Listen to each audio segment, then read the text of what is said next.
अस्सलाम वालेकुम guys, welcome to my YouTube channel. आज के इस वीडियो में हम करेंगे CS 201 प्रैक्टिकल रेगुलर क्विज़ 1, यानी कि ये क्विज़ जो है ये ग्रेडेड है। तमाम स्टूडेंट्स ने इसको मस्ट सॉल्व करना है और इसमें अच्छे मार्क्स जो हैं वो गेन करने हैं। ठीक है, ये मार्क्स जो हैं आपके फाइनल टर्म के रिज़ल्ट जो आएगा उसमें इंक्लूड होंगे।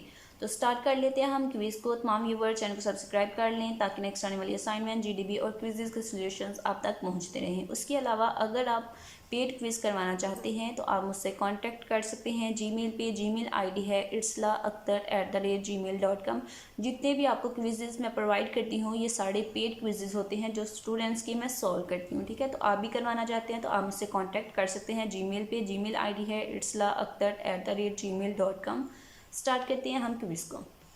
जो सबसे पहला हमारे पास MCQs है वो क्या है कि the coding of a program is translated into machine language by dash. ठीक है, कि प्रोग्राम में की जो कोडिंग होती है उसको ट्रांसलेट किया जाता है मशीन लैंग्वेज में, तो वो किस के ज़रिए किया जाता है, यानी कि कौन सी चीज़ है जो प्रोग्राम की कोडिंग को मशीन लैंग्वेज में ट्रांसलेट करती है। ठीक है, तो इसकी एग्जांपल मैं दूंगी आपके असाइनमेंट की। ठीक है, आपने असाइनमेंट बनाई होगी CS 201 की, 201 प्रैक्टिकल की असाइनमेंट्स आपने बनाई होंगी। ठीक है, तो उस असाइनमेंट में आपने क्या किया था कि आपने C++ में डेव में आपने कोड लिखा था। कोड लिखने के बाद आपने सेव करने के बाद आपने उसको कंपाइल किया था। ठीक है, तो वो कंपाइल जो है वो क्या करती है, कंपाइलर का क्या काम होता है कि वो प्रोग्राम की कोडिंग को जो आपने राइट की है उसको ट्रांसलेट करता है मशीन लैंग्वेज में। ठीक है, फिर हमारा कोड जो है वो रन हो जाता है। तो इट्स मीन के कंपाइलर जो है जो हमारे प्रोग्राम को जो कंपाइल करता है वो प्रोग्राम की कोडिंग को मशीन लैंग्वेज में ट्रांसलेट करता है। तो यहाँ पे आपका करेक्ट आंसर क्या होगा,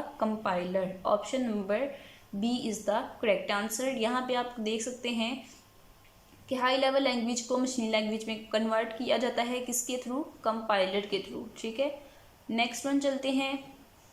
ऑप्शन नंबर बी जो है वो आपके पास इसका करेक्ट आंसर है। नेक्स्ट वन MCQs देखते हैं कि which of the following C++ statement is use take input from the user. ठीक है, कि C++ में वो कौन सी स्टेटमेंट है जो हम यूज़ करते हैं जब हमने यूज़र से इनपुट लेनी होती है।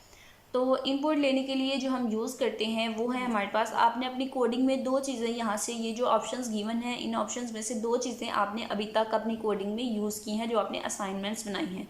उसमें आपने यूज़ किया है C आउट और C इन। ठीक है, तो C आउट जो है वो हम यूज़ करते हैं जब हमने स्क्रीन पे आउटपुट शो करवानी होती है, और C इन हम यूज़ करते हैं जब हमने यूज़र से इनपुट लेनी होती है। ठीक है, तो दोनों कॉन्सेप्ट आपके क्लियर हो गए। यहाँ पे हम यूज़र से इनपुट ले रहे हैं तो यहाँ पे हमारा आंसर होगा C इन, यानी कि option number C is the correct answer. Next one है कि which of the following is an example of logical operators. ठीक है, तो या इनमें से कौन सी एग्जाम्पल जो है वो लॉजिकल ऑपरेटर्स की है। तो आपको पता होना चाहिए कि इनमें से लॉजिकल ऑपरेटर्स कौन से हैं। वो है हमारे पास ये वाले, ऑप्शन नंबर बी। ठीक है, ये एंड लॉजिकल ऑपरेटर है और ये और लॉजिकल ऑपरेटर है, तो ये एग्जाम्पल है लॉजिकल ऑपरेटर की। ऑप्शन नंबर बी हमारा इसका करेक्ट आंसर होगा। यहाँ पे भी आप देख सकते हैं कि लॉजिकल ऑपरेटर्स और नीचे ऑपरेटर बताए गए हैं एंड के और के। ठीक है, ऑप्शन नंबर बी हमारा करेक्ट आंसर था। नेक्स्ट वन MCQs की तरफ चलती हैं। वो क्या है कि learning how to program is important because it develops dash and problem solving abilities। ठीक है, कि लर्निंग हाउ टू प्रोग्राम जो है उसको सीखना इम्पॉर्टेंट है क्योंकि ये डेवलप करती है डैश और प्रॉब्लम सॉल्विंग एबिलिटीज़ को। अब यहाँ पे डैश में क्या आएगा, ये हमारा क्वेश्चन है, तो यहाँ पे हमारे पास आएगा एनालिटिकल, यानी कि option number B is the correct and verified answer. जितने भी आंसर आपको बता रही हूँ ये सारे 100% करेक्ट आंसर हैं, आप इनको एज इट इज़ याद कर सकते हैं। नेक्स्ट वन चलते हैं। क्या है कि suppose we have an integer variable named num with 4 5 6 7 as its value, यानी कि फ़र्ज़ कर ले कि आपके पास एक इंटीजर वेरिएबल है, उस वेरिएबल का नेम क्या है, नम, और उसमें वैल्यू क्या स्टोर है 4 5 6 7। देन फिर आगे देखते हैं क्या है कि what will be the resulting value for the expression num divided by 100। ठीक है, तो नम में हमारी कौन सी वैल्यू है 4 5 6 7। इट्स मीन के 4 5 6 7 को आपने डिवाइड करना है 100 पे, तो फिर बताना है कि इनमें से कौन सा आंसर हमारा आएगा। ठीक है, तो जब हम नम को यानी कि 4 5 6 7 को डिवाइड करेंगे 100 पे तो 2 ज़ीरो हैं। इट्स मीन कि हमारे पास यहाँ पे 45 के बाद पॉइंट आएगा, इशारिया आ जाएगा, ठीक है। आप इसको डिवाइड करके चेक कर सकते हैं कि 45.67 आंसर आपके पास आएगा। तो अब यहाँ पे देखते हैं कि इसमें से कोई भी आंसर है उससे मैच हो रहा है जो हमारा रिजल्ट आया है। तो अब ये देखें यहाँ पे पॉइंट है, लेकिन पॉइंट जो है वो 6 के बाद है, लेकिन हमारे आंसर में 45 के बाद पॉइंट आया है। इट्स मीन कि ये हमारा आंसर नहीं है, और इसमें भी पॉइंट नहीं है, तो ये 6 है, 6 से पहले पॉइंट आना था, नहीं है। यहाँ पे जस्ट 4 है, ये भी हमारा आंसर नहीं है। तो हमारा जो करेक्ट आंसर होगा वो होगा 45, ठीक है।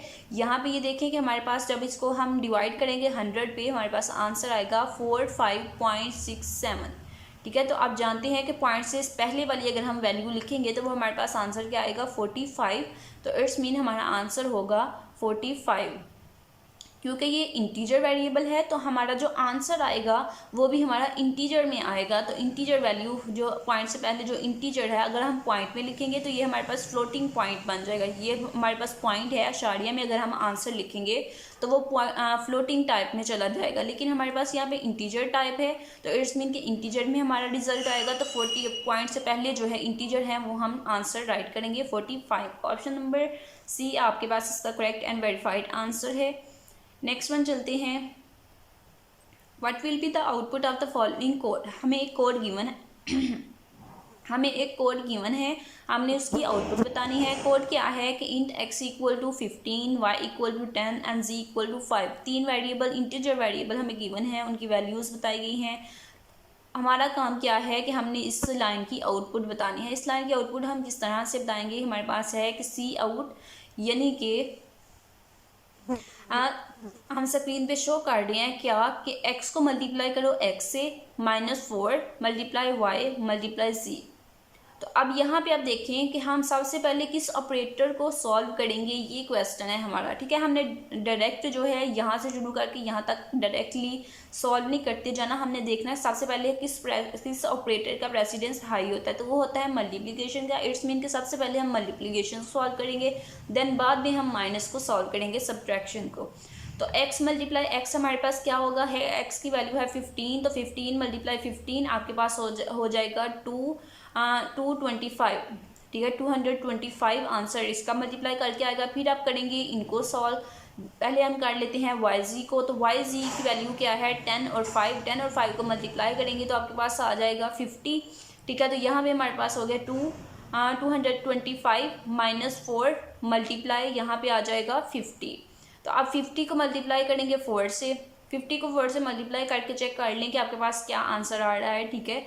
तो 4 5 20, तो हमारे पास क्या आएगा 200, ठीक है। तो यहाँ पे हमारे पास आ गया 225, दरमियान में माइनस, और यहाँ पे मल्टीप्लिकेशन करने के बाद तीनों को हमारे पास आंसर आ जाएगा 200। तो अब 225 में से लेस करेंगे 200, तो हमारे पास आंसर आएगा 25। इट्स मीन कि ऑप्शन नंबर डी आपके पास इसका करेक्ट और वेरीफाइड आंसर है। नेक्स्ट वन चलते हैं। विच of the following structure is correct for while loop. While loop का करेक्ट सिंटैक्स जो है वो हमने बताना है। तो वाइल लूप का करेक्ट सिंटैक्स जो है उसमें हमारे पास स्टार्ट जो कीवर्ड है ये नहीं होता, इट्स मीन कि ये रॉन्ग है दोनों। उसके बाद हमारे पास यहाँ पे कंडीशन के बाद सेमीकोलन है, तो कंडीशन के बाद हमारे पास सेमीकोलन नहीं होता, इट्स मीन कि ये भी फॉल्स है।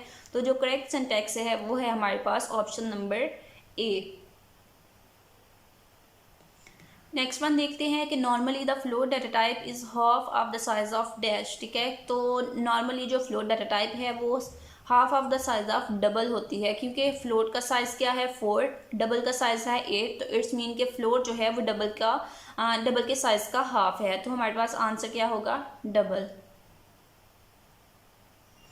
नेक्स्ट वन अगेन हमें एक कोडिंग गिवन है और हमने उसकी आउटपुट बतानी है। ये भी बहुत इजी है, देखते हैं हम किस तरह से इसको सॉल्व करेंगे। हमारे पास इनिशियली जो एक इंटीजर है i इक्वल टू 0, उसको वैल्यू हमने असाइन की है। लूप हमने वाइल का लगाया है कि i जब तक इक्वल नहीं है, ठीक है, not equal i not equal 15, जब तक i की वैल्यू जो है वो 15 के इक्वल नहीं हो जाती लूप जो है वो चलता रहेगा।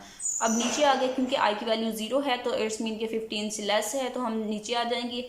सी आउट यानी कि प्रिंट हो जाएगा आई। तो आई की वैल्यू इनिशियली क्या है 0, तो 0 प्रिंट हो गया। फिर हम इंक्रीमेंट करेंगे, आई की वैल्यू 0 है तो 0 में +5 इंक्रीमेंट करेंगे तो हमारे पास आंसर क्या आएगा 0 + 5 = 5, यानी कि आई अब 5 हो गया। फिर ऊपर जाएंगे, 0 प्रिंट हो गया, ठीक है। फिर ऊपर जाएंगे, यहाँ पे चेक करेंगे कि आई की वैल्यू अब 5 है तो 5 जो है वो लेस देन है 50। इट्स मीन कि अगेन यहाँ पे आएंगे 5 जो है वो प्रिंट हो जाएगा और फिर 5 का इंक्रीमेंट करेंगे 5 आई की वैल्यू में तो 10 हो जाएगा। फिर ऊपर जाएंगे, 10 की वैल्यू 10 जो है वो छोटा है 15 से तो 10 भी प्रिंट हो जाएगा और फिर 5 जो है इंक्रीमेंट करेंगे 10 में तो हमारे पास 15 हो जाएगा। तो 15 जो है वो इक्वल हो जाएगा 15 के। इट्स मीन कंडीशन फॉल्स होगी तो हमारे पास आंसर जो है वो क्या आ जाएगा 0, 5 and 10। Option number A is the correct answer. Next one देखते हैं, in C and C plus plus which of the following data type is used to store real numbers. ठीक है, सी और सी प्लस प्लस में वो कौन सी डाटा टाइप है जो हम यूज़ करते हैं रियल नंबर को स्टोर करने के लिए, तो वो हमारे पास होती है float data type. Real number कौन से होते हैं जिनमें अशारिया होता है, जिनमें पॉइंट होता है, तो पॉइंट वाला नंबर हम स्टोर करते हैं फ्लोट डाटा टाइप में। जी सॉल्यूशंस के लिए चैनल को ज़रूर सब्सक्राइब करें और अगर आप पेड क्विज करवाना चाहते हैं 10 बाई 10 मार्क्स गेन करना चाहते हैं तो आप मुझसे कांटेक्ट कर सकते हैं जीमेल पे। जीमेल आईडी है itslakhtar@gmail.com। ये सोल्यूशन भी पेड क्विज का सोल्यूशन है जो मैं आपको दिखा रही हूँ। जी सॉल्यूशंस के लिए चैनल को ज़रूर सब्सक्राइब करें और मिड टर्म की प्रिपरेशन भी आपको इस चैनल पर करवाई जाएगी।